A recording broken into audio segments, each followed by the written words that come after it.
Lilipet And everything! Nakikita po ninyo itong mga makukulay na purse na nandito ngayon. Ha? Mga coin purse po, nagawa sa zipper. O, itong hawak ko, tinawa. Tinawa yung hawak ko. Sasara ko ha. Ayan, sasara ko. Oh. Ayan, ganyan siya. Tapos pag binuksan mo siya, hello! Para makikipagkwentuhan sa'yo. Ang cute! Gawa ito ng isang kabarangay natin na kasing kulay ng buhay niya ang kanyang mga ninilikha. Panoorin niyo po ito. Purse na to, mukhang may ikikwento. Mga mare, anong latest? Kapag nagsibukasan ng kanilang mga bibig, nakaka-amaze. Ang mga coin purse na to, gawa sa zipper. Nakokolapse, natutupi, pero nabubuo uli. Parang pakikipagsapalaran sa buhay ni Ate Jenny. Ang lumikha ng mga coin purse, pati ng mga bags na ito. Ang buhay po namin ay tulad ng aking produkto na zipper. Akala nyo lang po wala siya? Pero kapag ito po ay inyong ginawa, makikita nyo po yung haba ng aking pinagdaanan. Pero sa dulo, makikita nyo po ang ganda nito. Dahil sa produktong ito, gumanda po at umunlad ang aming buhay. Bukas na ang kwentuhan tungkol sa makulay niyang buhay dito sa Barangay Tunsuya, dito sa Kwentong Kabarangay. Ate Jenny! Pasok! Kaya dito na siguro sa Ate Jenny sa tabi. Pwedeng dito matatakpan siya rito eh. Para pwede niya dito na i-demonstrate. lamang. Yan. Ayan. Hello. Kumusta Good po morning. kayo, Ate Jenny? Ayan, gumagana po yan. Opo. Ay, okay naman po. Good morning po sa lahat. Yes! Ate Jenny, unang-una ha, ang galing na talagang nakaisip kayo ng business na kagaya nito. Ay, salamat Sino, po. natutunan nyo po ba yan? Nag-aral po ba kayo? Paano po ba? Hindi po. Pinag-ano ko po siya, pinag-aralan ko po. Kasi talaga pong hili ko na po talagang mag-crafts and mag-business. Before po kasi, ako po isang manunulat. Then, syempre, alam naman po yung trabaho na ganun, on and off. Oo. So, kapag nawawalan po talaga ako ng show, alternative ko po talaga yung paggawa ng crafts. Dati po, ako ay nagkukrochet ng mga bags. Correct. Ito, kung gusto nyo lamang ho itong ikwento sa amin, paano ho ba kayong hindi na makalakad? Pwede nyo ho bang ikwento sa amin Ako yun? po ay talagang PWD when I was a 1-year-old po. PWD na po talaga Bata ako. pa lamang. Opo, bata pa lang po.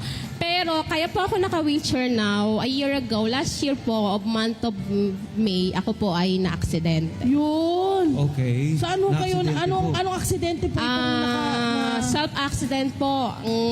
Ano po ako sa truck. Naipit po yung aking mga naipit legs. yung kanyang paa. Kumusta ho kayo ngayon? Ay, much better na po compare dati. Ayan. Kasi dati po talaga, kahit pagtapak po sa makina, hindi. Almost 6 months pa ako nakasemento. Pero halata namang hindi yan naging hadlang. Wala. Wala siyang ipagpatuloy ang kanyang Correct. nasimulan. Ano po? Ito po ang inyong negosyo. Gaano katagal na po at gaano po kalakas ang ating kita? Ay, ang business ko po ay dekada na po siya talaga. Opo. Yan po ang aming source of income. Nakapagpatapos po ng pag-aaral ng aking anak. Wala po kung ibang pinagkukunan ng aming pinagkakita, kundi yan lang po. At ito'y napakalakas kasi nga napaka-unique. Correct. Zipper. Correct. Bakit po at paano nyo po natumbok na maaari nyong gawing isa pang bagong bagay na pagkakakitaan ang zipper? Eh kasi po, 'di ba, mahilig nung nagsusulat pa ako, nag-isip pa ako ng pwede kong gawing business. Ang naisip ko po, as a writer, observer po tayo, 'di ba? Opo. So napansin ko, lahat po may bag, especially yung mga babae. Parang necessity na yata ng mga babae yung may bit-bit na bag. Lagi, lagi. Diba? Correct. Parang bahagi na ng buhay. So, doon po nag-come out sa akin na why not bag? Ayan. Pero hindi lang basta bag. Gusto ko maging kakaiba. Hindi yung buy and sell. Kukuha ko, ibebenta ko. Gusto ko maging unique yung product ko. Opo. So, yung zipper po, naghanap po ako sa YouTube. May mga tutorial pero napakahirap. So, inaral ko po siya on my own. Tapos, noon po talaga, ganito po siya binibenta before buo. Ano po unang nyong ginawa? Ito po, coin Pwede- first. coin Inaral first. ko po Hawakan siya. ko Coin muna first para po. sa inyo. Ayan, so ito yung una niyang At ginagawa. pagkano nyo po ibinenta yan?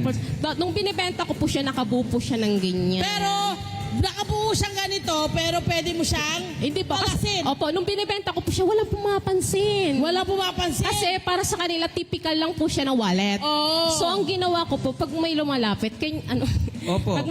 pag may lumalapit po, kinakalas ko po itong Ayan, o, kinakalas. Nakakaya, no? Tapos nung kinalas ko po, nakita ko like your reaction, gumagano yung mga tao. Diba? So, doon po pumasok sa isip ko, why not baguhin ko yung packaging? At Correct. pwede nyo ibalik yan. Ibabalik nyo lang yan. So, nung binago ko po yung packaging, sorry po, Sorry. nakarolyo po siya. Ito naman po, ito naman maniwala po ba kayo na na una kong pong plastic na pinaglagyan nito, yung plastic ng ice candy? Kasi Yun wala, lang muna. wala kasi akong idea about the packaging. Kung Correct, saan ko correct. siya ilalagay na mas maganda. So, nag-start ako dun sa plastic ice candy. Tapos, kaso lang problema po, paano ko siya ibebenta? Kasi nga, as may situation, doon lang ako sa loob ng bahay. At ngayon po, mula dyan sa ating coin purse, ibutol nga natin, pakita natin ito ha. Pasadahan natin ito mga inyong Ito mga ha. napakaraming Friend, bentahe. ito ha. Kinalas ko yung nakarolyo. Okay, Yes. nakaganyan po ito. Okay, makikita ho natin yan. Pag itinuloy-tuloy nyo po yan, nabubuo nyo po yung purse or bag. Okay, ayan siya oh. Napakahusay ng kanyang pagkakagawa. Ang galing. So in short, kung dadalhin ito ng isang babae at may maliit na bag, pwedeng magkasya sa loob ng bag niya. Ang galing, ano? Amazing! Para ka nagsusulse, para ka nagko-crochet, naggaganchilo, pero binubuo mo na yung bag. Ayan siya. Medyo, O, diba? Tapos itutuloy-tuloy mo pa. ang lakas makakalma nito, ano? Yes, ayan. Oh, ilalak mo. Ayan ha, ilalak mo. Ayan siya. Oh, yun Lock na. na siya. May purse ka na. Tsaka po, ito po yung Husay. lagi ko sinasabi sa mga Oh. customer ko, ito po yung wallet na kahit walang laman, nakasmile. Tama. Bukod dyan, nag-diversify ka na. Ma'am, Yes meron ka na mga po. lalaking mga bag. Pakita natin ito. Yes, ito. Ayan. May bag siya. Ayan na, Ayan meron yung ng bag bag. niya. ha? Ganda. Oh, Meron ng bag. may bag. May kung maliliit lang. Pwede. Ito, Ayan. ano ito? Ayan, ano ito? Ito Oh. ay... Ano po, meron po ako shoulder bag po dyan. Shoulder bag. Oh. Opo. Yan. Napakahusay. Shoulder Magkano po bag. itong mga ito? Paano yung prices po niyan? Nagre-range po siya sa 10 pesos to 500 pesos. Yun. Napakamura pa rin, my friends, sa dami ng pagtsatsagang ibinibigay niya para sa kanyang mga produkto. Ang maganda sa sinasabi din niya ay dito na niya dito na siya nakapagpunda, Correct. itaguyod ang kanyang pamilya, di ba? Kasi nga naman kailangan maging innovative ka at creative, Totoo. di ba? Pagdating sa Nakakatuwa. pagkakakitaan. Totoo po yung kasi nga 'di ba pag nagbi-business ka po, lahat na po tinitinda, lahat na po nininegosyo. Tama. So kapag mag-start ka po, ano bang pwede ko pang itinda? Lahat na meron. So ang kailangan niyo po mag-innovate.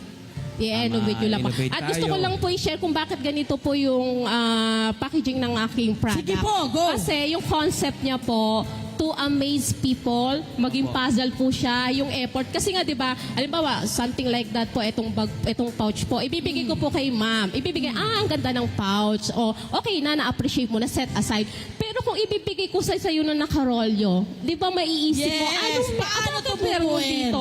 So, yung effort at time mo po nakuha ko. Yes. Diba? Na-effort mo talaga na bibigyan mo siya ng oras na buuhin kasi yun po yung concept ng aking product. Na Yeah. ma-attach ka doon sa product at the same time doon sa nagbigay na hindi mo siya makakalimutan. Correct. Kasi pinahirapan ka niya at naging And concept mo unique. yun. And unique Yes. siya. Hello po mga Kanet 25! Si Kuya Tony Pet po ito mula sa Love, Tony Pet and Everything. For more Love, Tony Pet and Everything updates, just click on our subscribe button and follow us on our Net25 social media pages at Net25 TV and at Net25 Entertainment Facebook. Magkita-kita po tayo!